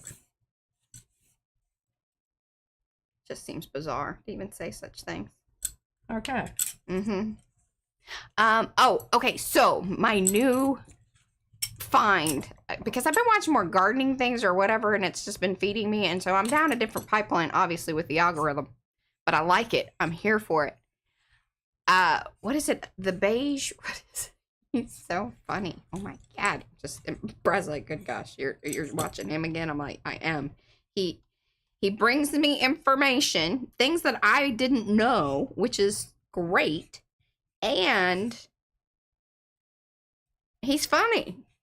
I appreciate my news and information coming to me, even if it's terrible stuff, with a little bit of dark humor, I guess, or in snark. I am for it. Let me turn this down. Okay, Farming While Beige, and then his company is Black Seed, or no, Black Coop something. Hold on, Blackbird Coop. It's so good. I'm so here for it. And he really puts perspective on what all of this pasture raised, or the kind of the myths behind some of it, which it's like, it's not bad to necessarily want those things, but really understand truly what that means.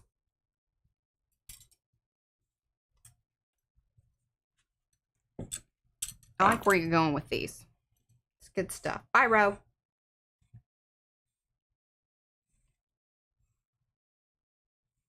Oh, yeah, I'm telling you, he's awesome. It's the hilarity really reeled me in. But he knows things. He's smart. He reads lots of books. He said that, his father actually owned like thousands of them in an in-home library. Because somebody said that he should read more books. Kind of like our little troll that was here a minute ago. I thought that was pretty funny. What? I want to say, obviously they hadn't been here before and seen his stack of books and the ones that keep arriving every day.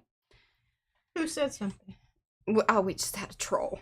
It's okay. A troll? And then Sherry said that she was very impressed that we have gotten to that level that we can be trolled. That we're being trolled. Oh, yeah. It's a little badge of honor. Watch this. Watch this. That was less than impressive, but I really like the energy you were bringing to it. Here, you want a red pen? It needs to go out though. Like, what? The A needs to come out of your little circle. What's it? I swear, this is the only thing that makes me so angry about these pens. The little tip in is crap on those. On the identity, they really just shouldn't.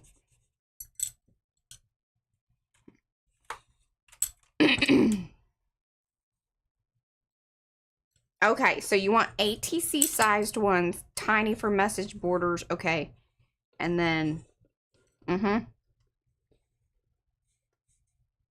Hey, Jennifer, thank you.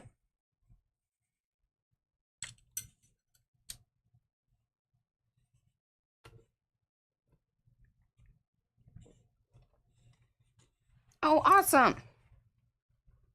How about that? I think that's pretty cool. The rich. Yeah. Okay, now we need to do vote. Okay, we're going to do vote a little bit differently here. Where's my pencil? Where's my pencil? This would be interesting to ask all of y'all that are here. Because when we were talking to Gurvinder yesterday, he's like, because he was really trying to get me to make phone calls, and I'm just not going to do that. Number one, I don't even answer my phone. See, this is and I don't want to engage with people on that level, because I might be mean, and I don't think that that's good. Like, that's not bringing the energy that we need to bring. Scoot it all over that way. Well, you could just chop the car. Oh, but you're using the. There you go. See, where'd you learn that from? Oh, we need to show the update on the fish book stuff. Speaking of lettering. Anyway, what are the ways that get y'all out and voting? And do you always know when, even the little local elections, like this was like, there were 2 spots on our city council that were being voted on. And that was it. Like, it's just a little local thing. But those are so important. How do y'all find out about that stuff, or do you keep up with it? Did you just know? I'm kind of irked that I don't understand why they don't have signs all around the town saying, hey, early voting, city council, or, whatever within the... They could even have some generic ones. Just put it out. Early voting's going on. Give a QR code to the website. So then that way the variable information could be posted. But the text messages and the phone calls drive me absolutely bonkers. Oh, I don't even. Yeah. Sometimes they come on to my they ding and on the my emails. My I find those more, like, I get more upset about them and makes me think bad things about these people. It tells me right away that this may be a spam call, and I'm like, yeah, no kidding.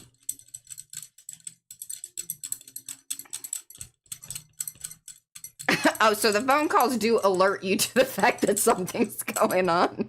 Oh, that's Okay, fair. I guess. There we go. You know, you may not be answering the phone calls, but the amount of phone calls and emails ramping up says that, hey, maybe something's going on. All right.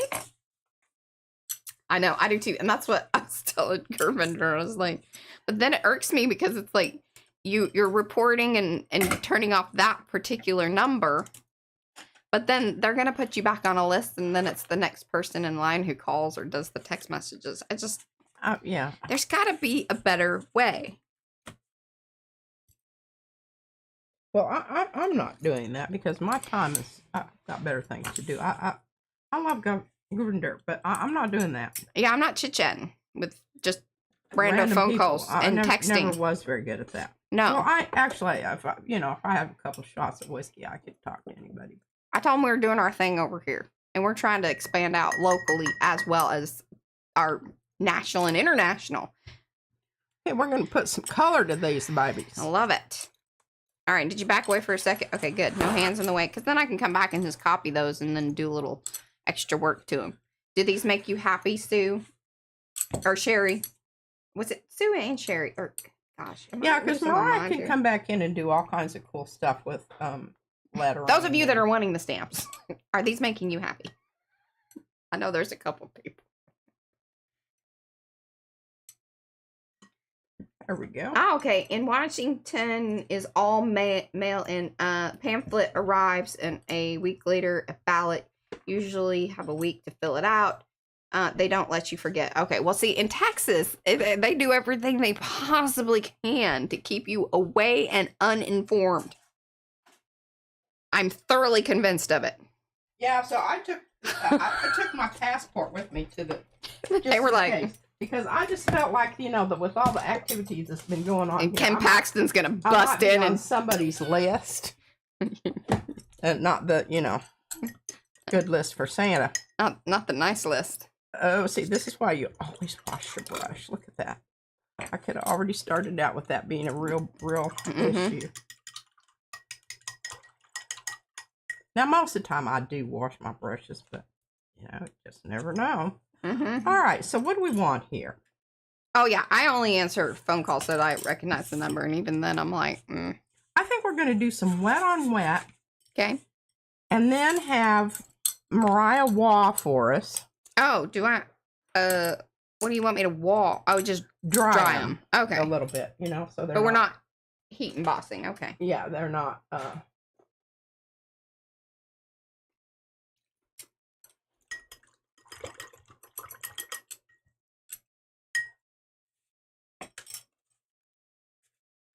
just do one at a time, okay? Yeah. Exactly. See, Anne's right. Anne's in our area. She understands the struggle is real. And Ken Paxton is a special kind of terrible. Oh, yes, isn't he? Ugh. And I just can't. This is just petty. This is me being petty. I don't understand how he can have affairs with women or how he was even married because, like, seriously. His personality is terrible. And he is not an attractive man. I guess there's somebody for everybody, and then he had some other extras. Because I don't think he's just had one extra. Yes. Oh, thanks, Mo. Yeah. If you are new over here, we do have patriotic postcards that if you are feeling like you need to get your, voice heard and send your local officials and representatives postcards, we have them over at PM Artist Studio. There's a link in chat. You're gonna do a little, get it kind of bloody here.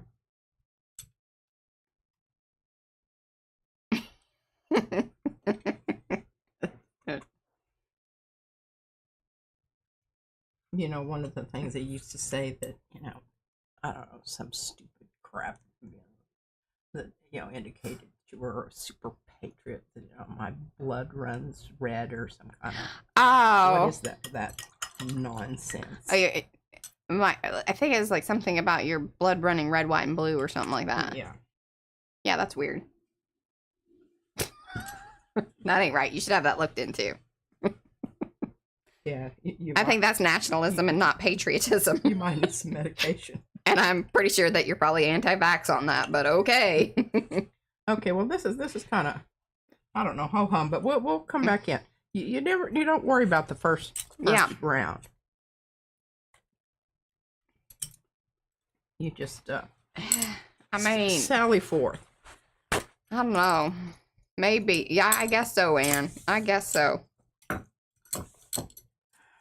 Okay, we're gonna get a lot of red in this one, and I'm not even gonna I'm gonna just red it out. Okay.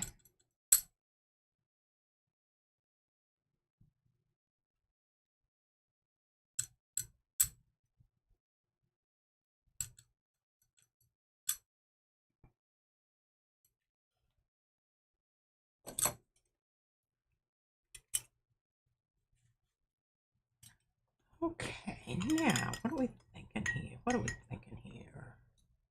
What if my other brush rolled under the thing here?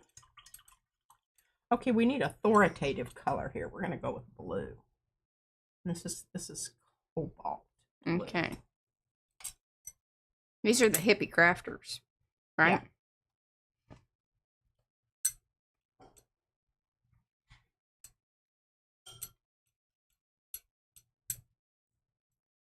Huh. Yeah. Transactional relationships, yeah.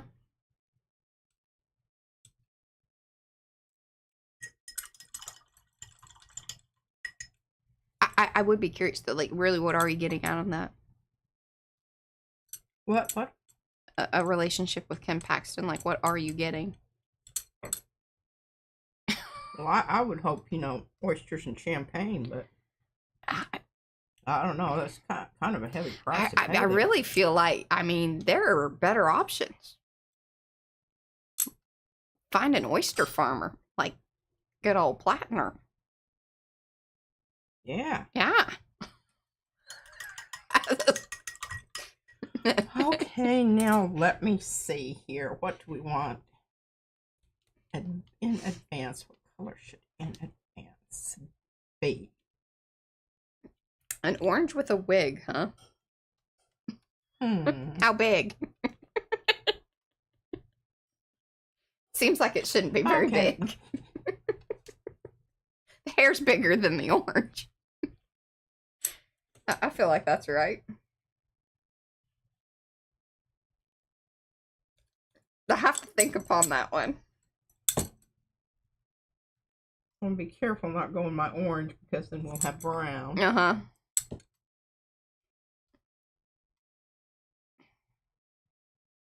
I like the artiness of this one in particular. Do you? I do. Oh, well, thank you. That was the better brush to use, I think. It was. Yes. Brush matters. It does. Size of your brush is also good. All right, now I can tell you right now that A is going to be bright red. Where's my best? Vermilion. I feel like the other one is better. It's a little deeper. That one goes a little pinky. No, I'm going with this one right here. Okay. It's we can't see that. Vermilion. Yeah, we can't see their chart. We only see the paints.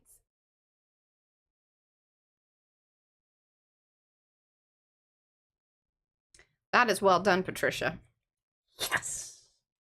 I'm gonna have to redo vote. Vote went really. Yeah, vote went sideways. We're gonna bring it around. We're gonna bring it around. Resist is good. I think I might need to come back and hit it with a little bit more black. But okay, now we're gonna go real like I appreciate y'all staying and hanging out. Salad. I know we're going on extra here. Salad. This is what I'm avoiding laundry. What are y'all avoiding right now by being here and yeah, that's kind of hanging with us? I don't know if this salad's very fresh. Well, it feels right though. Okay, let's go with a little fresher. We are, Karen. We are. Fresher green here.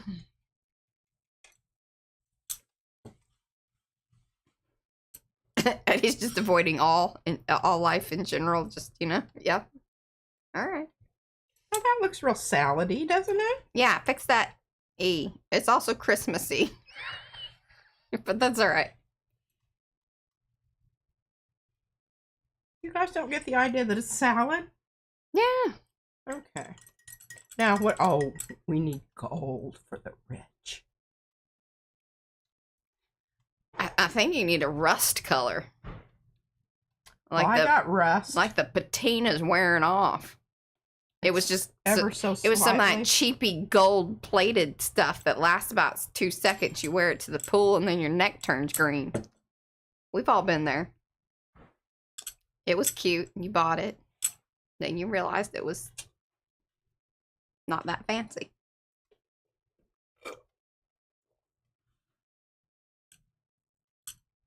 Oh, I'm mixing colors here, and you know how that goes.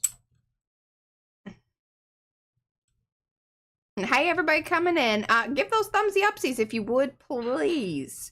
Yes, before you head on out to the... Yeah, doing whatever. You going out tonight? We do need to have dinner here soon. I'm going to give you about 15 more minutes. Okay. I'm just leaving the alone. Yeah. I mean, you could just highlight it, like with a yellow. I'm really thinking about coming in with my black and doing a little bit of... I want it to be sharp, though. What are you trying to do? It's not the right brush, y'all. My circle around the A. Oh, yeah. Or you could just use a stamp. We have those. We do. But I'm really feeling it. Okay. She wants to do it. She can show off her brush skills. Yeah, my brush skills here.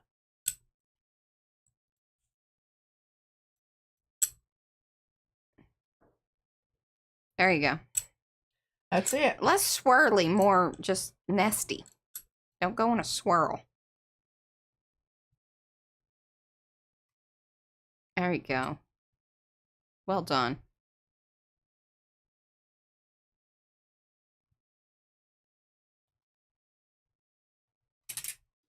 I love it. It's like that A's being served up on that platter with that salad that's falling off. Yeah. I practice making a fork here.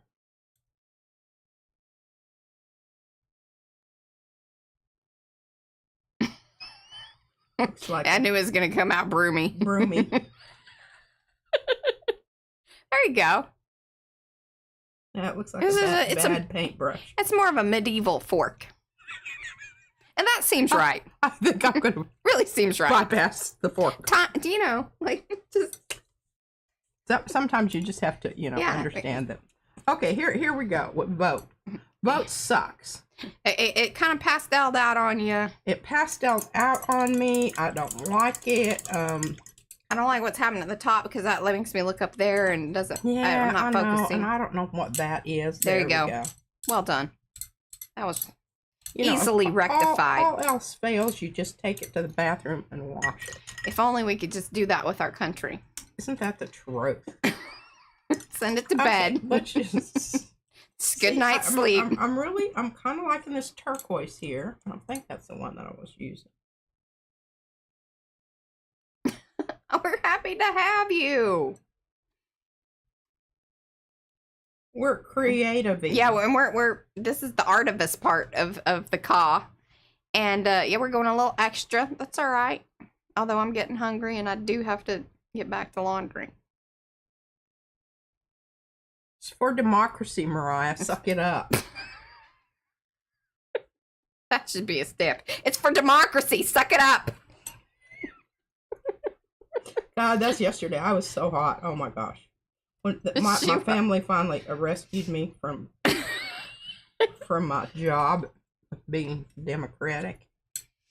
I'm kind of a fair weather patriot. Well, maybe what you should do is become one of the poll workers.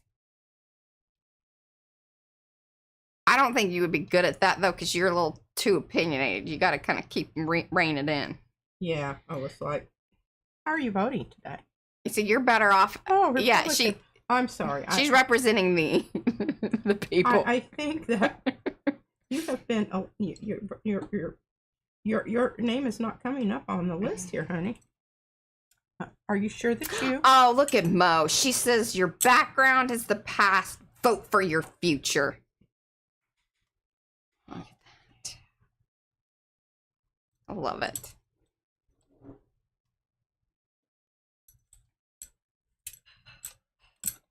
Well, this is kind of messy and it's really not all that cute, but you know, I'm having fun and y'all are hanging in there with me, and we have to do something, you know, creativist. Karen says that you should not be at the polls. Everybody's kind of in agreement that that is not the place for you. That would not. She's much better representing the different candidates out in the tent. She's very much, hey, this person, yes. And I told Mariah, I said, you know, it's very interesting because I brought my book to read because I knew that that Gurvinder was going to have to go to a meeting at some time. I didn't know when, but he told me, he said, would you be okay, you know, hanging out by yourself there? And I said, oh yeah, sure. I brought my books. And anyway, so I'm kind of sitting there just watching people, and even before he left, I would watch people walk by, and they would go to the other, almost as close to the other side of the sidewalk as they could, and their heads would just be down like this. And then I told, she's like, well, what do you think about that? I said, well, I mean, when we've gone on different... but I wouldn't ever do that. I would be walking right as close as I could. Well, yeah, we just don't talk to him because I'm like, I don't think that we're going to have any... I would look at them like that they were, you know. Please stay away from the pole. Yes, everybody's very much in agreement. Yeah. I think I could probably do just fine. I think most likely, yes, but all it takes is one little moment. You know, I got to thinking the other day that it is really amazing because I showed this. It was a Sesame Street video of the Sesame Street characters got locked in the Metropolitan Museum overnight as they didn't leave when they said it was time to go. And so they just walked around and looked at stuff. And one of the things that they walked around and looked at was the Piata. You know, Mother Mary nursing Jesus. And I had some little boys in the back row giggling and carrying on. So I just stopped it all. And I said, we're going to deal with this right now. A woman's breasts are for feeding babies. They're not for the pleasure of some man. Now, y'all got that? Write that down. I don't want to hear any more of that. Did you hear? I did not hear anything. I figured I was gonna. I was You gonna be were in the ready. office. I was all ready to go. You had things written out. I had a plan of action and whatnot. I heard not a word. Well, thankfully, you know, it's probably because of the subject matter. Like that was like the right moment to do it. Okay, see, this is cheap paper, and I've already rubbed it to Yeah. the point that it's balling up. This is just the little like cheapy postcards, the blank ones that you get, you know, on the internet. Yeah. I don't know if that makes me want to vote or not. It's not inspiring you right now. Not inspiring me. It's kind of the feeling. I mean, it really is representative of the feelings that, but we know we need to, and we gotta, yeah. Mm-hmm.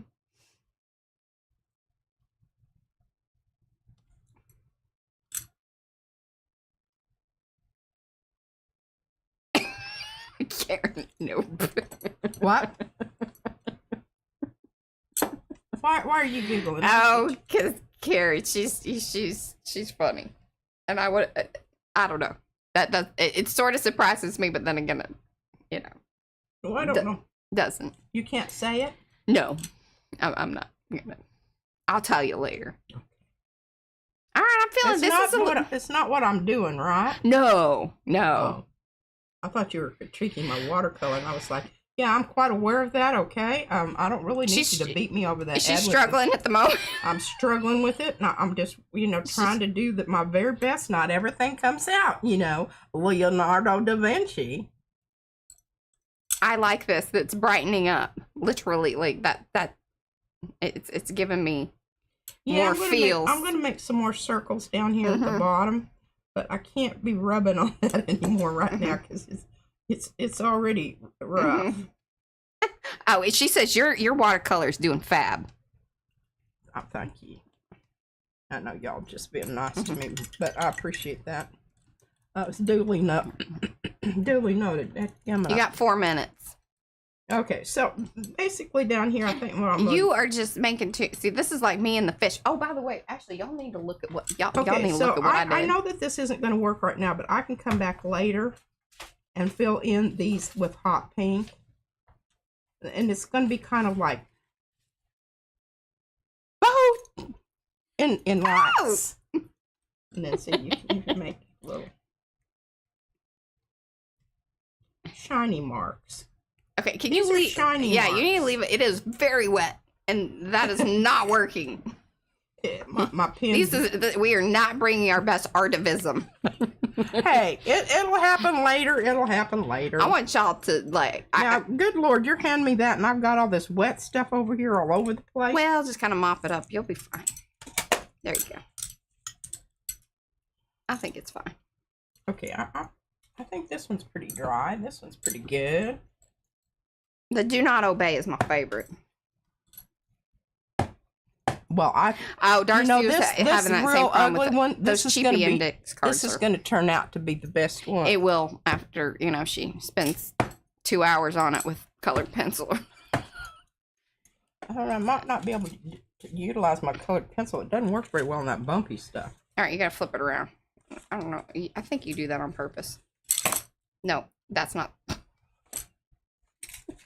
There you go. Okay. What am I? Is this it? Yeah, because I have outlined all of the words. Well, I already saw that. Well, I know, but they haven't. She started working on this, and look at how nice that's looking. And see? I can come in with some colored pencil there and really jazz it up. Pop that baby right off the page. I think what you'll have to do, though, before you do that is put another coat of the... because it's very slicky. Because this is the acrylic markers. Daniel Smith transparent watercolor background. Yeah, and we know that doesn't cause it to bleed because we've already done it. Mm-hmm. Direct action is required. And I have started outlining some of the fish and things. Because remember, this is the zine one that is now turning into new artwork. Yeah, remember, this is the one that got copied. Yeah. In the copy machine. Yeah, we need to really work on that little dude. Yeah. All right. No, but then, oh yeah, you did. You already showed the other part. And that's as far as I've gotten with the lettering and everything. But the fish are coming along, y'all. They got things to say. People were I loved that people were pumped about when it said the fish have got something to say. The fish have something to say. Now, just a minute. I'm going to do what they do on my favorite. Oh, she's going to do a little programs. recap. A little recap? Let's talk about our numbers here. 1, 2, and 3. Okay. We are becoming more professional. What is it? We described what it was. It's replacement fear. And who is fearing the replacement? Yes. Them. How does it manifest? What does it look like? Well, we talked about some specific incidents of where it has happened in the past. If you want to read more about that, go to anything on Nazi Germany, and you will see how and the Jim Crow era they came up with. Oh, and I read some things that just hurt my heart. Yeah, hurt my heart about things that happened at Waco, Texas. One of the things that they would do is they would announce these. Don't tell me things that I'm not going to tell you. I can't have that in my brain today. Okay, I'm not going to do it. There were some things yesterday that I had to kind of shake it out just to function. Well, this is what when I came down and talked to you last night, that was what I was. And I gave her some good stuff to move her on, and you guys got to it's not like that you're ignoring it, but it's so much to process. And you can't let that paralyze you, because you just start to feel like, oh my God, I am so overwhelmed. I can't, Yeah. what do I, just little person me, do? And it is part of like showing up here, finding your community, knowing when to go vote. And research your issues. Find your people, because I'm telling you, there are gonna be direct actionable items, things within the community, who to support, who needs to be taken care of. Do you need to bring food to somebody? Do you need to, take care of somebody's kid for a bit because they got to go take care of some business? Those are things that are extremely important, and we all play a part. And you got to just be connected in with the people in your community to know what that looks like. It's different for everyone, but it is important to be connected. It is. And it is important to know who you can trust. Yeah. I think that's a huge, yeah, and I think that was a huge takeaway even from the list of folks that you read there. I mean, it's like, that is not that long ago. P was in high school when this stuff was still going on. Okay, what does it look like? Who is impacted by this? Well, the fear factor here is impacting all of us. Everyone. Even if we're not LGBT, if we're Black, if we're a communist, a socialist, a Democrat, somebody, I think about. Even if you voted for him, this is affecting you. And I think a lot of people are like, hey, this isn't what I voted for. And you are exactly right. Yeah. You should be mad about that. You should be mad. You have a right to be mad. And remember what I read to you about. Okay, I'm going to read this. I think it's such a good ending. It was the only time in my life when I was made fearful or felt that I had lost control of over my own destiny.